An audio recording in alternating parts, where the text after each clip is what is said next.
ক্যাপিটালসের কাছে Rajasthan Royals match হেরে point টেবিলে ভয়ঙ্কর পরিবর্তন হলো। দিল্লি ও মুম্বাই পেল বড় খুশির খবর। রাজস্থান, বেঙ্গালুরু ও চেন্নাই সুপার কিংস 540 ভোল্টে ধাক্কা খেল।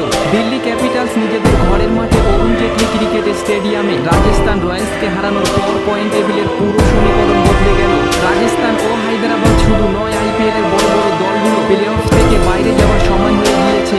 বন্ধুরা, আজকের ভিডিওতে আমরা আপনাদের সাথে বলবো কোন দলকে প্লে অফ খেলার জন্য কটা ম্যাচ জিততে হবে, আর সাথে আমরা আপনাদের দেখাবো প্লে অফের পুরো সমীকরণ, কিভাবে Chennai super Kings O Bengaluru play of খেলবে। এই সব কিছু জানার জন্য আজকের ভিডিওটি সম্পূর্ণ দেখুন। তবে তার আগে আপনারা যদি চান আপনার প্রিয় দল প্লে অফ খেলুক, তাহলে অবশ্যই কমেন্ট করে জানাবেন আপনার প্রিয় দল কোনটি। মঙ্গলবার দিল্লি ক্যাপিটালস রাজস্থান রয়্যালসকে হারিয়েছে, এতে লাভ হয়েছে কলকাতা নাইট রাইডার্সে। এদিন রাজস্থান জিতলে KKR পয়েন্ট টেবিলের 2 নম্বরে চলে আসতো, কিন্তু রাজস্থান রয়্যালস হারায় কলকাতা নাইট রাইডার্স পয়েন্ট টেবিলের 1 নম্বর অবস্থান দখল করে রাখলো। 11 ম্যাচে তাদের পয়েন্ট 16। 11টি ম্যাচ খেলে 8টি ম্যাচ জিতেছে কলকাতার দল ও 3টি ম্যাচ হেরেছে তারা। মঙ্গলবার দিল্লির কাছে হেরে পয়েন্ট টেবিলের 2 নম্বরে অবস্থান করছে রাজস্থান রয়্যালস। তাদের পয়েন্ট এখন কলকাতা দলের মতো হয়ে গেল, তবে নেট রান রেটে অনেকটা পিছিয়ে আছে রাজস্থান। KKR এর মতো 11 ম্যাচে রাজস্থানেরও পয়েন্ট 16।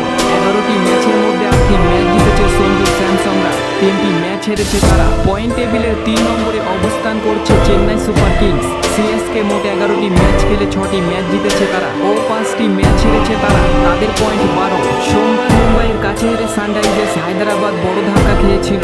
যদিও পয়েন্ট টেবিলে 4এই রয়েছে, কিন্তু প্লে অফের সমীকরণটা কিছুটা হলেও ঘেটে গিয়েছে, বিশেষ করে মঙ্গলবার দিল্লি ক্যাপিটালস জিতে যাওয়া। প্যাট কামিন্সের দল 11 ম্যাচ খেলে 5টি ম্যাচ হেরেছে, 6টি ম্যাচ জিতেছে তারা, তাদের পয়েন্ট 12। রাজস্থানকে হারিয়ে দিল্লি ক্যাপিটালস উঠে এলো পয়েন্ট টেবিলের 5 নম্বরে। সেই সঙ্গে তারা তাদের প্লে অফে আশা বাড়ালো। দিল্লি এই নিয়ে 12 ম্যাচ খেলে ফেললো, যার মধ্যে 6টি ম্যাচে জয় পেয়েছে তারা ও 6টি ম্যাচ হেরেছে। ঋষভ পান্তের দিল্লি ক্যাপিটালসের পয়েন্ট 12। দিল্লি পয়েন্ট টেবিলের 5 নম্বরে ওঠায় ক্ষয়ে নেমে গেল লখনৌ সুপার জায়ান্ট। 11 ম্যাচ খেলে KL রাহুলের দলের পয়েন্ট 12। তারা 6টি ম্যাচ জিতেছে ও 5টি ম্যাচ হেরেছে। দিল্লির থেকে একটি ম্যাচ কম খেলেছে তারা, তবে নেট রান রেটে কিছুটা পিছিয়ে রয়েছে লখনৌ। আপাতত পয়েন্ট টেবিলের 7-এ রয়েছে রয়্যাল চ্যালেঞ্জার্স বেঙ্গালুরু। তারা 11 ম্যাচের মধ্যে 4টি ম্যাচ জিতেছে ও 7টি ম্যাচ হেরেছে কোহলিরা, তাদের পয়েন্ট 8। পাঞ্জাব কিংস পয়েন্ট টেবিলের 8 নম্বরে রয়েছে। পাঞ্জাব 11টি ম্যাচ খেলেছে, যার মধ্যে 4টি ম্যাচ জিতেছে ও RCBর মতো বাকি 7টি ম্যাচ হেরেছে তারা, তাদেরও পয়েন্ট 8। মুম্বাই ইন্ডিয়ান্সের প্লে অফের আশা কার্যত শেষ। এই নিয়ে মুম্বাই 12টি ম্যাচ খেলেছে, যার মধ্যে 8টি ম্যাচ হেরে বসেছে তারা ও 4টি ম্যাচ জিতেছে। হার্দিক পান্ডিয়ার মুম্বাই আপাতত পয়েন্ট টেবিলের 9 নম্বরে রয়েছে। গুজরাট টাইটন্স এখন পয়েন্ট টেবিলের লাস্ট বয়। 11 ম্যাচ খেলে গুজরাটের পয়েন্ট 8।